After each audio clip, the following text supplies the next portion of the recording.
March ಕೊನೆಗೆ ಶನಿಯ ಮೀನ ಪ್ರವೇಶ, ಅಲ್ಲಿ ರಾಹು ಯುತಿ ಮೇ 18ಕ್ಕೆ ಮುಗಿದು ರಾಹುಕೇತು ಕ್ರಮವಾಗಿ ಕುಂಭ ಮತ್ತು ಸಿಂಹರಾಶಿಗಳಲ್ಲಿ ಪ್ರವೇಶ ಪಡೆದು ಇದೇ 14ರಂದು ಗುರುಗ್ರಹ ಮೀನ ರಾಶಿಯನ್ನು ಪ್ರವೇಶ ಮಾಡ್ತಕ್ಕಂಥದ್ದು.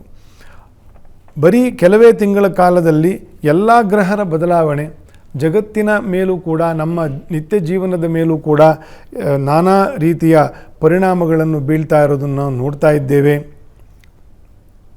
ನಾನಾಗಲೇ ಹೇಳಿದಂತೆ ಮಹಾಕುಂಭ ವೈಭವ ಇದೇ ಗುರು ಶನಿಗಳ ಕೇಂದ್ರದಲ್ಲಿ ಆಗಿರ್ತಕ್ಕಂಥದ್ದು. ಅಮೆರಿಕ ಸರ್ಕಾರ ಬದಲಾವಣೆ, ಯುದ್ಧ ಪೀಡೆ ಕಡಿಮೆ ಆಗೋದಕ್ಕೆ ಕೂತ್ಕೊಂಡು ಮಾತುಕತೆ ಶುರು ಆಗಿರ್ತಕ್ಕಂಥದ್ದು. ಬಹಳ ದೊಡ್ಡ ಮೈಲುಗಲ್ಲುಗಳು ಇವೆಲ್ಲ ಬದಲಾವಣೆ. ಶುಭಗ್ರಹರು ಪಾಪಗ್ರಹರು ಶುಭನ ಮನೆಗೆ ಹೋದಾಗ ಶುಭಗ್ರಹನು ಶುಭಗ್ರಹದಲ್ಲೇ ಶುಭ ರಾಶಿಯಲ್ಲೇ ಸಂಚಾರ ಮಾಡಿದಾಗ ಅಥವಾ ಬದಲಾವಣೆ ಆದಾಗ ಏನಾದರೂ ಸರಿ ಮಾಡಿಕೊಳ್ಳುವತ್ತ ನಾನಾ ಉಪಟಳಗಳನ್ನು ನಾನಾ ದೋಷಗಳನ್ನು ಸರಿ ಮಾಡಿಕೊಳ್ಳುವತ್ತ ಸರ್ಕಾರಗಳು ದೊಡ್ಡ ದೊಡ್ಡ ಶಕ್ತಿ ಕೇಂದ್ರಗಳಿಗೆ ಮನಸ್ಸು ಬರ್ತದೆ.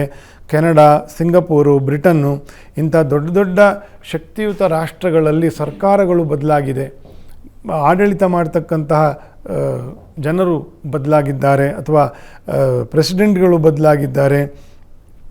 ಸೊ ಒಂದಕ್ಕೊಂದಕ್ಕೆ ಮೇಲೆ ನಮ್ಮನ್ನು ಆಳ್ತಕ್ಕಂಥ ಗ್ರಹರು ಬದಲಾದರೆ, ಇಲ್ಲಿ ಈ ಜಗತ್ತನ್ನು ಆಳ್ತಕ್ಕಂಥ ಗ್ರಹರು ಬದಲಾದರೆ, ಇಲ್ಲಿ ನಮ್ಮ ಮನುಷ್ಯ ಜನಾಂಗವನ್ನು ಆಳ್ತಕ್ಕಂತಹ ರಾಜರು ಕೂಡ ಬದಲಾಗ್ತಾರೆ ಅಂತನ್ನೋದು ನೇರ ಒಂದಕ್ಕೊಂದಕ್ಕೆ ಶ್ಯಾಡೋಡ್ ಆಗಿ, ಅಂದರೆ ಒಂದು ಛಾಯಾತ್ಮಕವಾಗಿರೋದನ್ನು ವೀಕ್ಷಕರು ಚೆನ್ನಾಗಿ ಗಮನಿಸಬೇಕು.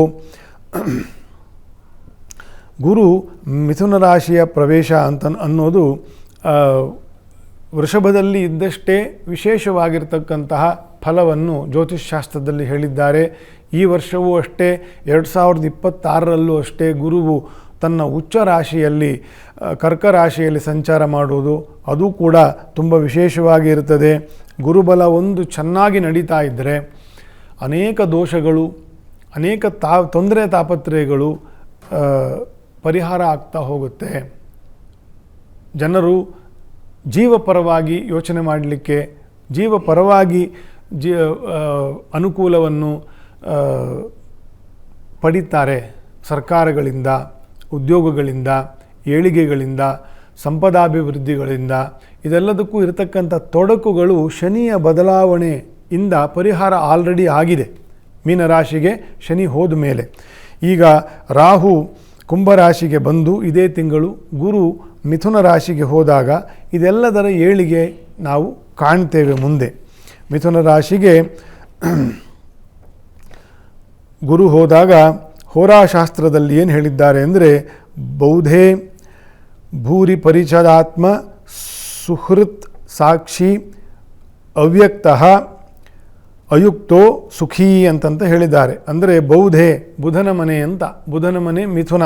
ಹಾಗಾಗಿ ಇದರ ಗುರು ಮಿಥುನ ರಾಶಿಯಲ್ಲಿ ಇರಬೇಕಾದ್ರೆ, ಬುಧನ ರಾಶಿಯಲ್ಲಿ ಇರಬೇಕಾದ್ರೆ ವಾಸ, ವಸ್ತ್ರ, ವಸನ, ಅಲಂಕಾರ, ವಸನ ಅಂದರೆ ಹಾಕ್ಕೊಳ್ತಕ್ಕಂಥ ಅಲಂಕಾರಗಳು, ಅಲಂಕಾರ, ಮಕ್ಕಳು, ಕುಟುಂಬ ಸೌಖ್ಯ, ರಾಜತ್ವ, ಮಂತ್ರಿಗಳಿಗೆ ಅಭಿವೃದ್ಧಿ, ಅಧಿಕಾರ ಯೋಗ, ಸಂಪದಾಭಿವೃದ್ಧಿ, ಕೂಡಿಟ್ಟ ಹಣದಿಂದ ಅನೇಕವಾಗಿರ್ತಕ್ಕಂತಹ ಭೋಗಗಳನ್ನು ಜನರು ಪಡ್ತಕ್ಕಂಥದ್ದು, ಬೋಧಕರು, ಉಪನ್ಯಾಸಕರು, ಪ್ರವಚನಕಾರರು, ವಣಿಕರು ಅಂತಂದರೆ ವ್ಯಾಪಾರ ಮಾಡ್ತಕ್ಕಂಥವರು, ಅಂದರೆ ಅಂಗಡಿ ದುಕಾನು ವ್ಯಾಪಾರಗಳನ್ನು ಮಾಡ್ತಕ್ಕಂಥವರು, ವಿಜ್ಞಾನಿಗಳು, technicians, IT industry, banking, financial ಲೈನಲ್ಲಿರ್ತಕ್ಕಂಥವರು, ಈ ಎಂಜಿನಿಯರ್ಗಳು, ಟೆಕ್ನಿಕಲ್ಲಾಗಿ ಇರ್ತಕ್ಕಂಥ ಇದು, ಮತ್ತು ವಿತ್ತ ಸೇವಾ ವರ್ಗ ಅಂದರೆ ಫೈನಾನ್ಷಿಯಲ್ ಸರ್ವೀಸಸ್ಸು, ಈ ಎಲ್ಲರಿಗೆ ಕೂಡ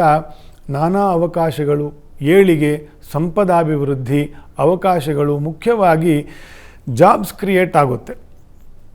ಬುಧನ ಮನೆಯಲ್ಲಿ ಇದ್ದಾಗ ಗುರುವು ಜಾಬ್ಸ್ ಕ್ರಿಯೇಟ್ ಆಗುತ್ತೆ. ಇನ್ನು 2 ತಿಂಗಳಿಗೆ ಅಂದರೆ ಜೂನ್ ಕೊನೆಗೆ ಬುಧನೂ ಕೂಡ ಸ್ವಕ್ಷೇತ್ರವನ್ನು ಹೊಂದಿ ಗುರು ಮತ್ತು ಬುಧರ ಯೋಗ ಉಂಟಾಗ್ತದೆ. ನಾನಾ ರೀತಿಯ ಅನುಕೂಲಗಳಿಗೆ ಗುರುವು ಬುಧನ ಮನೆಯಲ್ಲಿ ಇದ್ದಾಗ ವ್ಯಾವಹಾರಿಕ ಉನ್ನತಿ ಇರ್ತದೆ ಅಂತಂತ. ಭೂರಿ ಪರಿಚ್ಛದಾತ್ಮ ಅಂತಂತ, ಬೇಕಾದಷ್ಟು ಪರಿಚ್ಛದ ಅಂತಂದರೆ ಏಳಿಗೆಯನ್ನು ಕೊಡ್ತಕ್ಕಂತಹ ಒಂದು ಫಲ, ಸತ್ಫಲ ಗುರುವಿನಿಂದ ಹೇಳಲಾಗಿದೆ. ಗುರು ಯಾವ ರಾಶಿಯಲ್ಲಿ 12 ರಾಶಿಯಲ್ಲಿ ಇದ್ದಾಗಲೂ ಕೂಡ ಯಾರಿಗೂ ದೋಷ ಅಂತಂತ ಶಾಸ್ತ್ರದಲ್ಲಿ ವಿಶೇಷವಾಗಿ ಹೇಳಿಲ್ಲ. ಮಕರ ರಾಶಿಯಲ್ಲಿ ಇದ್ದಾಗಲೂ ಕೂಡ ಕೆಲವು ವಿಷಯಗಳಿಗೆ ಹಿನ್ನಡೆ ಬಲ ಇರೋದಿಲ್ಲ ಅಂತ ಹೇಳಿದ್ದಾರೆ ಹೊರತುವೆ ಅನ್ಯಗ್ರಹರಿಗೆ ಹೇಳಿದಂತೆ ಮೃತ್ಯಾದಿ ದೋಷಗಳು, ಆಯುರ್ಹರಣ ಇತ್ಯಾದಿ ಅನೇಕ ದೋಷಗಳೇನಿದೆ ಅಂಥ ದೋಷಗಳನ್ನು ಮಕರ ರಾಶಿಯಲ್ಲಿ ಕೂಡ ನೀಚದಲ್ಲಿ ಗುರು ಇರಬೇಕಾದರೂ ಕೂಡ ಅಷ್ಟೊಂದು ದೋಷಗಳನ್ನು ಹೇಳಿಲ್ಲ.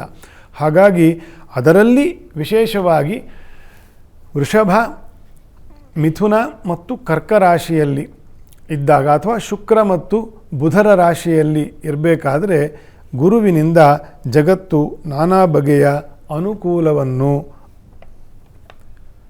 ಜನರಿಗೆ, ಲೋಕಕ್ಕೆ ಕೊಡುವವನಿದ್ದಾನೆ. ಇದೇ ವರ್ಷ ಇದೆಲ್ಲ ಆದಮೇಲೆ ಮೇ ಮಧ್ಯದಲ್ಲಿ ಗುರು ಬದಲಾವಣೆ, 4 ದಿನಕ್ಕೆ 18ನೇ ತಾರೀಕಿಗೆ ಶನಿಯು ಮತ್ತು ರಾಹುವಿನ ಯುತಿ ಬಿಡ್ತದೆ. ರಾಹು ಮತ್ತು ಕೇತು ಕ್ರಮವಾಗಿ ಕುಂಭ ಮತ್ತು ಸಿಂಹರಾಶಿಗೆ ಬರೋದು ಅದೊಂದು ಒಳ್ಳೆಯದು. ಯಾಕಂದರೆ ಅದು ಕೂಡ ಮಿತ್ರಗತ ರಾಶಿಣ. ರಾಹು ಮತ್ತು ಕೇತುಗಳು ಮಿತ್ರರ ರಾಶಿಯಲ್ಲಿ ಇರಬೇಕಾದ್ರೆ ಜಗತ್ತಿಗೆ ಇರ್ತಕ್ಕಂತಹ ಈ ಯುದ್ಧಾದಿ ಭೀತಿಗಳು, ಈ ಭಯೋತ್ಪಾದನೆ, ಈ ಅರಿಷ್ಟಗಳು, ಈ ಮಾರಣ, ಬೀದಿಯಲ್ಲಿ ಕೊಲೆಗಳು ನಡೆಯೋದು, ಬರ್ಬರವಾಗಿ ಸತ್ತೋಗೋದು, ಇದೆಲ್ಲ ನಡೀತಾ ಇರೋದು ಕೇತು ಮತ್ತು ರಾಹುಗಳ ಪಾಪ ಸಂಚಾರದಿಂದ, ಶತ್ರು ಸಂಚಾರದಿಂದ. ಮೀನದಲ್ಲಿ ಅಷ್ಟು ಒಳ್ಳೆಯದಲ್ಲ, ಅಲ್ಲಿ ಶನಿಯನ್ನು ಕೂಡ ಬೆರ್ತಿರುವ ಮುಖ್ಯ ಕಾರಣದಿಂದ. ಹಾಗಾಗಿ ಅದೆಲ್ಲ ಪರಿಹಾರ ಆಗ್ತಕ್ಕಂಥ ತಿಂಗಳು ಅಂತ ಹೇಳ್ತಾ ಇದ್ದೀನಿ. ಈ ದೋಷಗಳೆಲ್ಲ ಪರಿಹಾರ ಆಗುತ್ತೆ. ನಾವಿಲ್ಲಿ ಎಷ್ಟೇ ದೊಡ್ಡ ಇಂದ್ರಚಂದ್ರ ದೇವೇಂದ್ರರು ಈ ದೇಶಗಳನ್ನು, ಈ ನೆಲವನ್ನು ಆಳಬಹುದು, ಅದು ಬೇರೆ ವಿಷಯ. ಅಲ್ಲಿ ಮೇಲೆ ಗ್ರಹಾನುಕೂಲ ಹೇಗಿದೆಯೋ ಹಾಗೇ ಆಳಕ್ಕಾಗೋದು. We are all under the planetary positions. ನಾವು ಯಾರೂ ಸ್ವತಂತ್ರರಲ್ಲ. ಇಲ್ಲಿ ಯಾರೇ ಎಂತೆಂಥ ದೊಡ್ಡ ಸಾಮರ್ಥ್ಯ ಇರೋರು ಕೂಡ ನಳ ಪುರೂರವ ಹರಿಶ್ಚಂದ್ರ ಪುಣ್ಯಶ್ಲೋಕರು, ನಳ ಪುರೂರವ ಹರಿಶ್ಚಂದ್ರ ಪುಣ್ಯಶ್ಲೋಕರು, ಇಳೆಯನ್ನು ಒಯ್ಯಲಿಲ್ಲ ಯಾರು. ಈ ಇಳೆಯನ್ನು ತಾತ್ಕಾಲಿಕವಾಗಿ ಸ್ವಲ್ಪ ಹೊತ್ತು ನೋಡ್ಕೊಳ್ಬೋದಷ್ಟೇ. ಇದನ್ನೆಲ್ಲ ನೋಡ್ಕೊಳ್ತಕ್ಕಂಥ ಅಧಿಕಾರ ಅಥವಾ ಸೂತ್ರ ಭಗವಂತನ ಕೈಯಲ್ಲಿದೆ, ಆದಿತ್ಯಾದಿ ನವಗ್ರಹರ ಕೈಯಲ್ಲಿದೆ ಅಂತಂತ ನಾನು ಅಷ್ಟು ಹೇಳಬೇಕಾಯಿತು.